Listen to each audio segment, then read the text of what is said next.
इचाक के छबेलवा जंगल में रक्षाबंधन सह पर्यावरण मेला का आयोजन। केंद्रीय शिक्षा राज्य मंत्री अन्नपूर्णा देवी ने की शिरकत। अन्नपूर्णा देवी ने पर्यावरण मेले के आयोजन की खूब तारीफ की। साथ ही कहा वन विभाग की उदासीनता समझ से परे है। उन्होंने हर किसी से घर में होने वाले उत्सव के दौरान एक पेड़ लगाने का आह्वान भी किया। कहा पेड़ लगाने की परंपरा बनाएं। बरकट्टा विधायक अमित कुमार यादव ने कहा कि पर्यावरण संरक्षण की जिम्मेवारी हर किसी की है। देखे खबरें हजारीबाग के इचाक संवाददाता रामोतास स्वर्णकार की रिपोर्ट।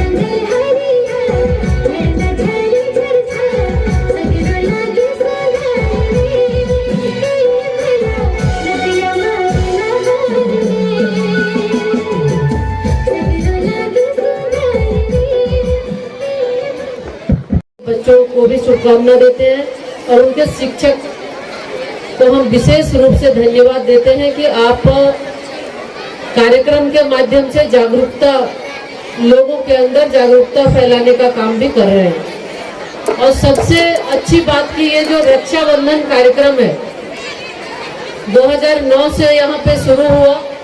2009 से लेके लगातार रक्षाबंधन कर, रक्षा सूत्र बांधकर पेड़ों की रक्षा का संकल्प हम लेते हैं। और अगर एक वृक्ष बचता है तो अगर सबको ये प्रण ले कि हम, अभी पूर्व वक्ता ने भी कहा कि जैसे जन्मदिन पे, शादी के सालगिरह पे या अन्य कोई भी आयोजन हमारे यहाँ होता है तो हम ये प्रण ले कि हम अपने यहाँ एक वृक्ष, एक पेड़ जरूर लगाएंगे।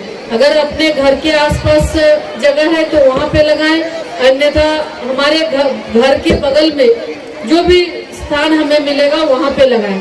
क्योंकि पेड़ जरूरी है, ये आप सभी भी जानते हैं कि अगर वृक्ष नहीं है तो क्या स्थिति होगी। आज पूरे विश्व में इसके लिए लोग रिसर्च कर रहे हैं, पहल कर रहे हैं कि कैसे पर्यावरण को संतुलित किया जा सके। आज पर्यावरण असंतुलित है, जिसके वजह से आज आप देखते होंगे कि जब ठंड का मौसम ज्यादा जब ठंड पड़ना चाहिए उस समय ठंड नहीं होता है, बरसात होनी चाहिए बरसात नहीं होती है। यानी पर्यावरण के असंतुलन के वजह से मौसम का भी असंतुलन हो रहा है। और हम सबको ये ध्यान देने की आवश्यकता है, हम खुद के लिए ना सही लेकिन आने वाली पीढ़ी के लिए जरूर हम पर्यावरण पर विशेष ध्यान देंगे। और जिस तरह से जन जंगल और जल बचाओ समिति के माध्यम से वन महोत्सव कर लोगों को जागरूक करने का प्रयास किया जाता है, ये काबिले तारीफ है। कई वर्ष पूर्व महादेव महतो जी, हमें लगता है उनके प्रेरणा से ही शायद इस तरह का कार्यक्रम की शुरुआत हुई है। हमें भी अवसर मिला था कोडरमा में, सिमरकुंडी, सतगावा में, कई जगह उनका कार्यक्रम का आयोजन होता था। और वहाँ पर गांव के सुदूरवर्ती क्षेत्र से लोग आते थे, गांव से लोग आते थे और वो वृक्ष में, एक पेड़ में वो रक्षा सूत्र बांधकर वो प्रण लेते थे कि हम कभी भी पेड़ नहीं काटेंगे और इसकी हम रक्षा करेंगे। तो इस तरह से ये एक आंदोलन के रूप में आदरणीय महादेव महतो जी के मार्गदर्शन में एक आंदोलन के रूप में लगभग पूरे सभी जगह ये कार्यक्रम चल रहा है और ग्रामीणों के द्वारा जंगल बचाने का प्रयास किया जा रहा है। मुझे काफी अफसोस हुआ ये सुनकर कि वन विभाग की ओर से सहयोग नहीं मिल पाती, क्योंकि ये काम फॉरेस्ट विभाग का, वन विभाग का है कि कैसे हम पेड़ की रक्षा करें, सुरक्षा करें। इसके लिए निरंतर वन विभाग के माध्यम से जागरूकता अभियान कराया जाना चाहिए। वन विभाग के वन समिति का गठन होना चाहिए, लेकिन उल्टा यहाँ पे जो इस जल जंगल और जन बचाओ समिति है, इनके माध्यम से जागरूकता फैलाने का काम किया जा रहा है। और इतने बड़े आयोजन में भी वन विभाग की सहभागिता न होना इससे ये दर्शाता है कि कितने उदासीन है वन विभाग के अधिकारी और कर्मचारी, क्योंकि वो ये समिति उन्हीं का काम कर रही है। और आज निश्चित रूप से इस कार्यक्रम से जाने के बाद जो फॉरेस्ट विभाग के अधिकारी हैं उनसे हम बात भी करेंगे, और जो भी आपकी समस्या है, कई समस्या की और आप सबने ध्यान भी आकृष्ट कराया है, उस समस्या के निदान के लिए भी प्रयास करेंगे। माननीय विधायक जी ने भी कहा कि जो रूम की बात आपने की तो उन्होंने भी अपने फंड से यहाँ पे दिया है, लेकिन फॉरेस्ट विभाग का एनओसी नहीं मिलने की वजह से नहीं हो पा रहा है। तो जो भी यहाँ की समस्या है उसके समाधान के लिए वन विभाग से बात करेंगे, और कार्यक्रम की समाप्ति के बाद 2-4 दिन बाद आप लोगों से भी बात करेंगे और एक बैठक चाहेंगे कि वन विभाग के अधिकारियों के साथ सीधे तौर पर आप लोगों की हो जाए, ताकि जो भी यहाँ की समस्या है उससे आप उन्हें अवगत कराएं।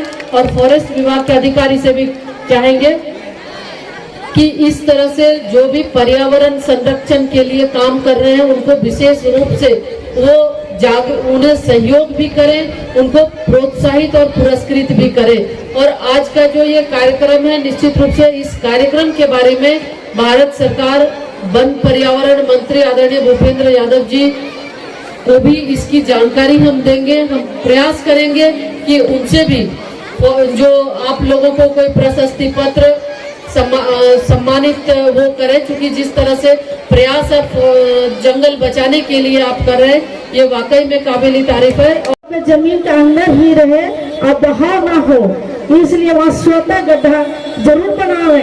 स्वतः गड्ढा बनाने से जल हम लोग का जमीन के नीचे अभी 200 फीट गड्ढा कर रहे हैं, हम बोरिंग करवा रहे हैं, फिर भी हम लोग का पानी का सुविधा नहीं हो रहा है। 200 फीट करवा के भी हम लोग पानी नहीं पा रहे हैं। सोचिए अभी ये स्थिति है, अभी हम लोग ये स्थिति में है कि अभी तक 200 फीट तो पानी नहीं आ रही है, और हम लोग का बाल बच्चा और आगे क्या स्थिति रहेगी। मैं जितेश्वर प्रसाद मेहता, जन जंगल एवं जल बचाव समिति मुक्तमा के मुख्य संरक्षक। यह कार्यक्रम हमने 2009 में प्रारंभ किया था। इसी तरह का कार्य ये रक्षाबंधन का जो जन्म स्थल दुधमटिया है वहाँ से प्रेरित होकर के हमने इस छबेलवा वन में 2009 से इस तरह का कार्यक्रम को शुरू किया। और उस समय यहाँ का जंगल एकदम उजड़ा हुआ था, और आज इस आसपास के क्षेत्र के ग्रामीण लोगों का सहयोग से ये वन जो है सो बहुत संरक्षित हो गया है। आप देख भी रहे होंगे जो नया पेड़ इधर है वो 20 फीट 25 फीट 30 फीट का हो गया है। ये लोगों का पूर्ण सहयोग है, और मैं यही चाहता हूँ कि इस तरह का कार्यक्रम सभी जगह हो और हमारा पर्यावरण का संरक्षण हो, पूरे पृथ्वी का हमारा संरक्षण हो। आने वाली पीढ़ी को क्या संदेश देना चाहेंगे? यही संदेश देंगे कि जब तक ये मैं कहूँगा आने वाले पीढ़ी को कि जब तक ये पेड़ पौधे हैं तभी तक इस पृथ्वी पर जीवन है। तो पृथ्वी का जीवन बचाना है तो पेड़ पौधा को बचाना है। परिचय मेरा नाम जितेश्वर प्रसाद मेहता है।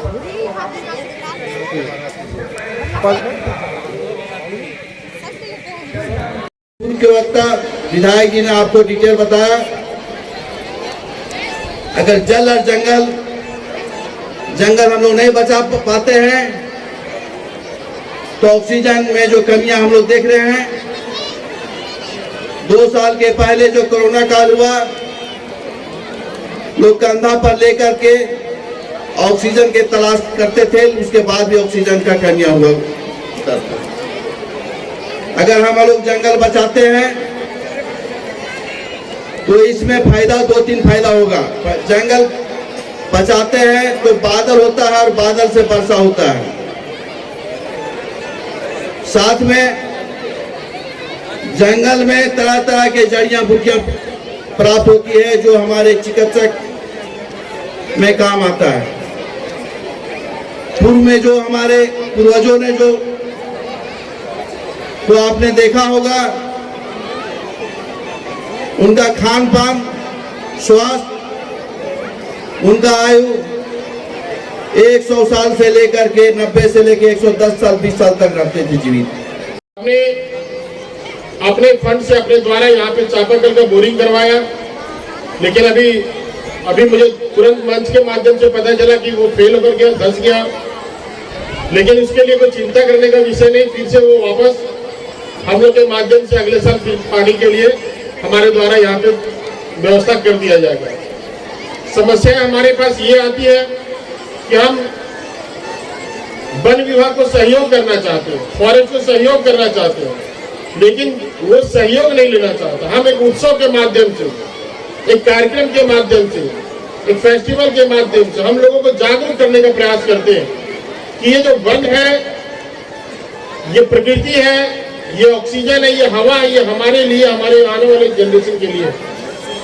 लेकिन शायद हम दोनों में तालमेल नहीं खा पा रहा है, पब्लिक में और प्रशासन में तालमेल नहीं खा पा रहा है।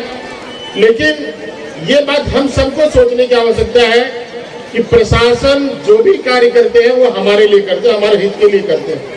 आप हमेशा से इस पर्यावरण महोत्सव का हिस्सा बनते रहे हैं, क्या संदेश देना चाहते हैं आप लोगों को? आज यहाँ 14 वर्षों से कार्यक्रम किया जा रहा है, जिसमें 4 वर्षों से हमको भाग लेने का मौका मिला है। मैं इतना ही चाहूँगा कि यहाँ जितने भी लोग आए हुए हैं इसको ध्यान में रखें और यहाँ आए हुए वो समझे कि वन को बचाना जरूरी है। वन बचेगा तो जीवन बचेगा, और जीवन बचेगा तो मेरे बच्चे के बच्चे भी बचेंगे, स्वच्छ रहेंगे। स्वच्छ रहने का मेन मकसद है कि जंगल बचाना। जंगल बचाने के लिए मूल मंत्र है कि हम सभी को मेहनत करना पड़ेगा और लगना पड़ेगा। ये नहीं कि हम किसी के सहारे छोड़ दें, अपने बच्चे के भविष्य को खिलवाड़ ना करें। परिचय सुजीत कुमार, श्री राम सेवा संगठन अध्यक्ष। नमस्कार, मेरा नाम नेहा सिंह है। मैं आज इचाक में वन महोत्सव में के कार्यक्रम में शामिल होने आई हूँ। यहाँ की जो समिति है उन्होंने बहुत अच्छा कार्यक्रम ऑर्गेनाइज किया है। सिर्फ एक बात कहना चाहूँगी, हरे भरे पेड़ हैं जहाँ, धरती का स्वर्ग है वहाँ। इसीलिए वन को बचाइए, अपने आप को बचाइए। आने वाले जनरेशन को आप क्या संदेश देना चाहते हैं? आने वाले जनरेशन को यही लेसन है मेरा कि आप कोई भी फेस्टिवल मनाएं तो एक वृक्ष जरूर लगाएं। वृक्ष लगाएंगे तभी आपको ऑक्सीजन मिलेगा, तभी आपको वस्त्र मिलेगा, सारे संसाधन मिलेंगे। इसीलिए वृक्ष लगाइए, स्वयं को बचाइए। धन्यवाद। थोड़ा सा जगह दीजिए, हमको जगह दे दीजिए भैया। चाचा, कौन सा जो करता है प्यार? भैया फोटो ले लीजिए, हम अब खाली वीडियो ले रहे हैं।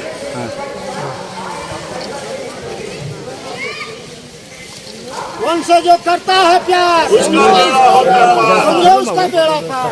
कौन सा जो करता है प्यार, कौन सा जो करता है प्यार।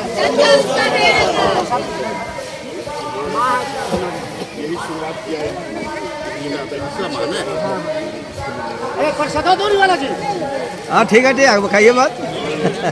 भोरे से लगने आदमी खाइए मत। जेपी जी दोनों यार तुम लोग करता है। जेपी जी खाइए मत।